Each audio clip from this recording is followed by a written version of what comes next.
Mga kababayan, sa tingin nyo, sinong maniniwala na hindi tatakas si Rodrigo Duterte kapag naaprubahan ang kanyang interim release sa ICC? Yang po kasi ang pinangangalandakan ni Sara Duterte dyan sa South Korea, na ang kanyang tatay daw ay kapag naaprubahan ang interim release ay a-attend pa rin sa kanyang hearing sa ICC.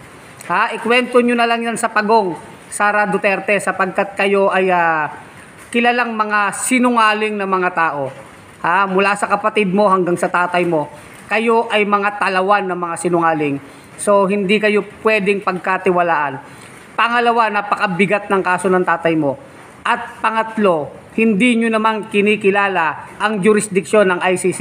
Kaya tama lang na ang tatay mo ay mag-stay o manatili sa kulungan ng International Criminal Court, Sara Duterte.